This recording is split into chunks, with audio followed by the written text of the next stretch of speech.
Is it going? Maybe. I don't know. I'll just assume it's going. And if it isn't, I'll just have been talking to myself for who knows how long. Anyway, how's it going, everyone? Puffmeister here, and today I'm going to be going over how I created my card templates. Because I've been receiving somewhat frequent questions on how I've done it, so I don't if you ask any normal trading card maker who wants to have their, stuff published or printed on like the Gamecrafter or somewhere else, they'll probably be like, oh yeah, I use Photoshop or GIMP or some other free program, or I don't know.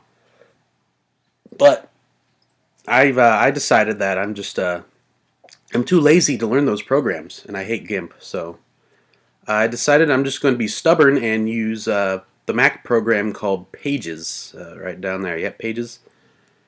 And this is not the best way to do it. Obviously, if you're going to be serious, I would highly suggest you uh, walk away from this video right now and like look up an actual tutorial in like Photoshop or GIMP or something, because those are way more in depth. You can do a lot more in them than you can here. Pages is extremely limited because it's a word processing program. It's not an image manipulation program, even though it has quite a bit of image manipulation options. It's not ideal in the slightest, but I figured I would go into it anyway. So let's see, a little bit of a history lesson here. So first things first was I was looking to sort of create my own cards on the computer so I could eventually have them printed on the Gamecrafter. So I was looking around for tutorials and such, and I didn't want to learn Photoshop or anything because I'm lazy.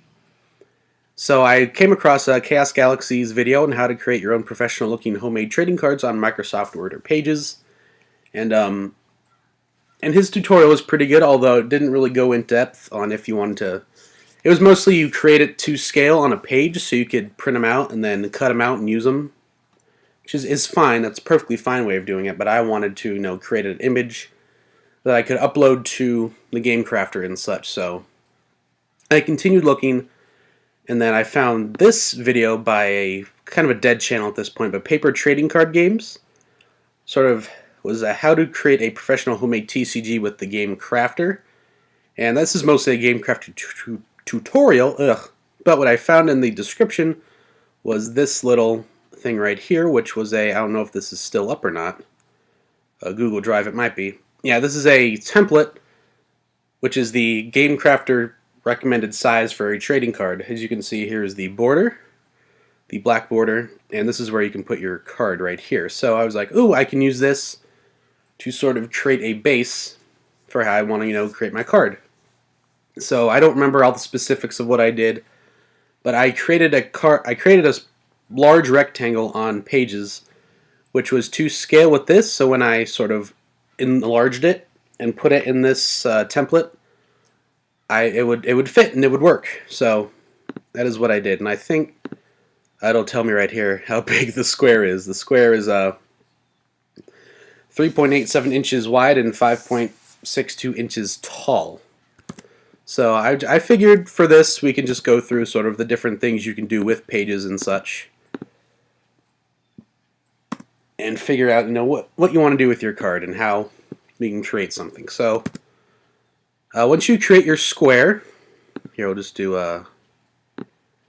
that. Once you create a square, so like a shape or anything, you can hit up here, hit shape. You can insert whatever you want. Actually, that'd be better if I did that. So what was this? What was the size of this again? So I don't remember. I won't remember.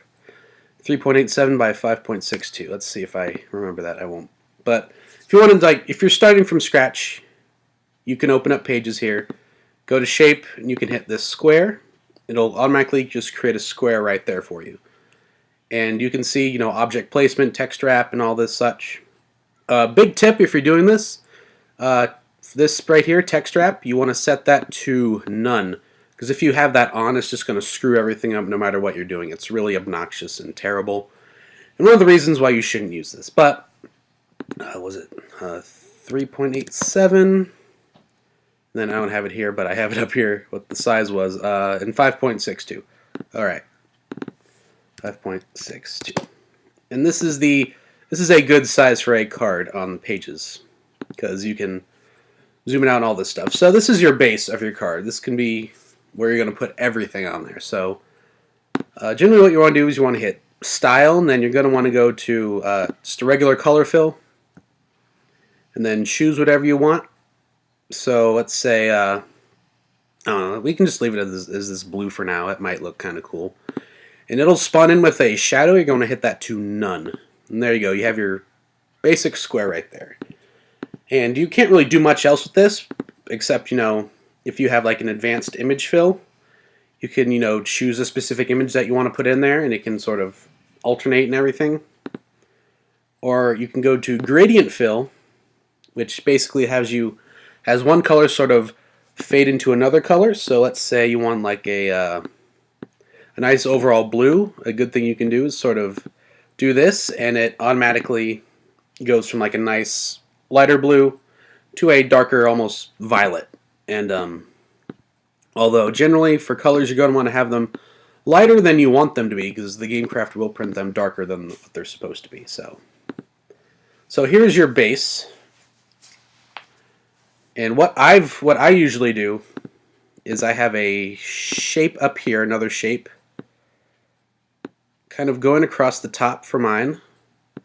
This is sort of where you can put your card text or the card name or whatever you want to do. Set that to none. If you want to put a border, you can put like a line. You can have that as large or as small as you want, or if you want, you could have it as a checkerboard, or if you want, or whatever you want to do. You could have it kind of stylized in that way, sort of like a marker felt tip, excuse me. So if you're going for something like that, you can do it. I usually just do the line, and not that large either. Get rid of that shadow, and we can do a gradient fill. We could just have it, I don't know, kind of like that. And then for text, what you're going to want to do is hit up here, hit text, and this will spawn in a text box for you. So this could be, I don't know, Super Ultra Monster Man. That'll be the card we're making here. And let's see. And then for going to hit text wrap to none. That is sort of like a habit I've done. Whenever I put something in there, it's just gone. Take that text wrap off. And then for text, we can sort of alter this in any way we want to. So, there's all sorts of different fonts you can have. You can import your own fonts from the internet. That's something else. I don't remember how to do that, but this comes with a variety of different ones. Whatever suits your game, you can use. So, I don't know, Optima maybe, and then you can sort of up that text size there, or yeah, Super Ultra Monster Man here. Make it bold. Whatever you want to do, maybe you can fit that in there. Okay, here's Super Ultra Monster Man, the Super Ultra secret rare for this card game that I don't know what the card is, but it's a card game, so it'll work, trust me. So basically, yeah, as you can see here, this is the automatic text wrapping. It sort of just screws everything up and moves it. So what you're going to do is going to take that to none, and then you're perfectly fine. It's no problem at all. So this is going to be where our monster image goes. So let's see, you're going to take that, give it a border, maybe a smaller one, no drop shadow. And then as you can see, we kind of want this to be like behind this top one here. So what we can do is you can go to arrange, you can hit backward, and basically out of all the shapes that are there, it'll move it backwards. You can also bring it to the very front or bring it to the very back here. But this is just sort of helps you arrange where you want everything to be. So you can sort of do that here. Oh, and sometimes you'll see that images sort of automatically align with certain things. As you can see that line. Basically, in order to counteract that, if you don't like that, and if it's giving you a harder time, you can sort of as you click it, you can hit Command, and then it just won't do it anymore. You can arrange it however you want. This is a super useful tip. And then, yeah, that's fine. So let's say you don't. Let's say you want like for example, Quest TCG has the hyper realistic. Oh god, I can't believe I said that.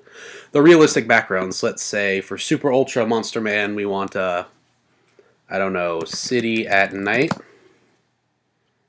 and then I don't know. Like I don't know. He's actually a superhero. He just looks like a monster. Some I don't know. Maybe it'll load. Hope I don't get like copyright infringement for this. And we will go ahead and save that image to our desktop. That's where I save it. Wherever you want to save it, you can go ahead and do that. It's fine. And then what we can do here is for style, we can go to image fill, and then we can choose an image. So let's see, where does that go? Desktop, get, I guess it's called get image. And then as you can see, you can have it however you want here. You can scale to fill. So it, all of a sudden you can see that here. You can scale to fit. You could stretch it out. You could tile it, although it doesn't look that great. You could scale it however you want to look. So, whoa, that's kind of freaky. You can also go to, what is advanced image? Advanced image fill. Basically allows you to sort of do what you could before, but you're also able to sort of put like a color over it. So let's say you want like a kind of like, I don't know, maybe a gray tone over it, and for the opacity over that you can sort of alter this. So if you want like not to be as bright or anything, you can kind of bring this up a little bit. As you can see, it's not as bright. It allows you to bring out the monster image here a bit more. So I don't really have a image plan for this, so let's just go into my card art here. Chaotix, let's see, who's going to be Super Ultra Monster Man? Fuzzwuzz is Super Ultra Monster Man. So the default image sort of viewing program on Macs is called Preview, and this is also sort of the other major thing I like to use. So basically I hit Control A and copy this, and basically a way to get images on your computer. I scan mine, but you can also take pictures of them.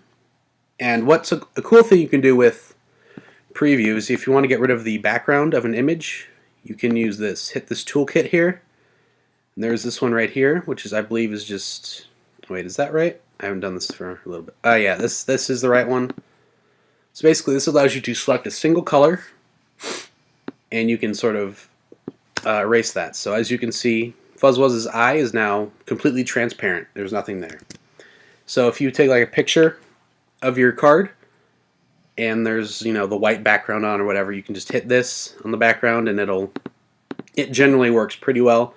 On more complex images you might have a harder time, or with colors that are on a sort of similar background to what they are, like a wider monster, might have a harder time, but it works pretty well generally. So whatever you want to do, how to get that image on there, you have your image, so you can copy that on there, and then we can just simply paste that in here, and it's going to be rather large depending on obviously what size it is, but hit that none there, and then we can sort of zoom, kind of bring him down a little bit.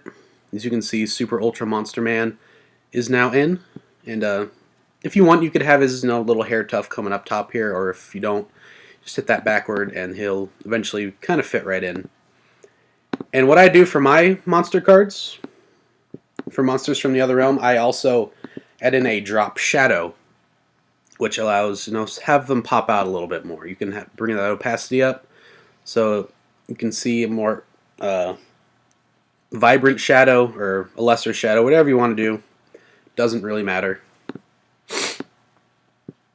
And then from here we can go ahead and generally add in another shape. And let's say no, actually we do want to fill. Color fill. We can do a line, no drop shadow.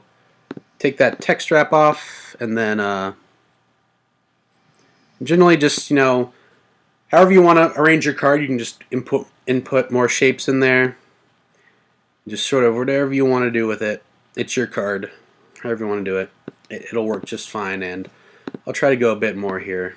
Go a bit faster, I should say. So, none. We'll just type something dumb in here. When this monster enters play, your opponent must sing a song until the end of your turn. If they stop singing before the end of your turn, they must give you $20. $20. There you go. There's the monster's effect. So there we go. And we can just, up the text size so it's easier to see or whatever you want to do. It's fine. And there's a basic monster card. And generally, if you want to have health or whatever, what I've done, because as you can see, these shapes are pretty basic. So what I've learned to do is you can actually draw with a pen for any shapes you want. So let's say you want like a heart. You can draw out the basic shape of like a kind of a squarish heart here. And then after you're done with that, you can sort of alternate it a little bit so you can stretch things out. Make it look a bit more heart-like. This is just all basic stuff you can do with the program. And then, yeah, there's a heart. Looks pretty good. Then with the shape, you can fill it in with maybe you want a reddish heart. Pretty typical. Whatever you want to do, any colors you want. Works just fine. As I said, you're going to want to make the colors more vibrant than you want them to if you want to print it out on the Gamecrafter. And this is a tutorial for sort of doing that on the Gamecrafter, putting it on there. None. I'll just try to hurry up here. So let's say, we'll just put his health here. Wherever you want to put it, it's fine. It's your card. And then if you want, you could type this in there and put like a 4 or whatever. But what I do is actually, for monsters, I've drawn like let's say he has 3 life. So you can do that, and there's kind of a 3, and as I said, you can do really whatever you want with this. You can make it as stylized as you want. You can make it as I don't know. There's a 3. It looks good enough. And then you can hit that to none. Then you can just color fill that with, I don't know, black or something, or purple, whatever you want to do. It's your game, really. And then put that there. He has very large 3. You can put that there. That works just fine. Then Super Ultra Monster Man. This is a very powerful super secret rare card. No, that's just the basics. So let's say you want to import this onto a card template and put it onto the Gamecrafter. Well, what you're going to want to do is first you'll probably want to save this. So save it Super Monster Man. Save that to the desktop. Ugh. Then generally what I've found, now this might vary depending on your computer's screen size, I am not sure. But basically you're going to want to zoom in all the way, and then you're going to want to zoom in until your zoom's at about 185%. This is really obnoxious. And yes, and then you're going to want to hit Command-Shift-3 to take a picture of your computer screen. I know this is super obnoxious and everything, but it's what I do for all my cards. So then as you can see here, you now have an image you can open up in preview of your old computer screen. And then you're going to want to just grab that picture of the card here. Nothing else, nothing more, nothing less. And you're going to copy that. And then what you're going to want to do is, if you remember that template from earlier, you're going to want to open that in preview and then paste that in there. You can see it's actually a lot smaller than the card template. So what you're going to want to do is, what I do anyway, is sort of line that up perfectly there. And we can just do this right here. And it won't line up perfectly, but it lines up well enough. And there you go. There's a monster card. So I will hit Command A to grab all that and copy it. Then I actually won't save this. Then we'll hit New from Clipboard. And we will save this. And this will be Card 1 from Set 1. Card 1, Set 1, Monster Man, or whatever. You can save that. And then from there, this is a perfectly legal image to upload to the Gamecrafter. And yeah, that's what I do for all of my cards. So I don't think I have any here actually. Let's see, but I can show you some of my pages documents that I have here. Like for example, here's Jacko, and as you can see, there's the sort of base, and here's a advanced, just actually a regular image fill with sort of a grayscale background of some trees and such. There's some a heart and the numbers I've drawn with the draw image thing, and then I've input a lot of different text boxes here and such, and the rarities down there, which is just a circle with a white line around it and all this stuff. So it's, once you get the hang of it, it's not so bad, but as I've said, it's a lot better to just use Photoshop or something. So if you're hell-bent on using pages to make your cards, I hope this was somewhat helpful to you, and or at least somewhat intriguing as to how I've done my card templates and such. And yeah, so I'm not sure what else I can say here. If you have any questions or concerns, let me know in the comment section below, and I will see you all in the next video. Thank you so much.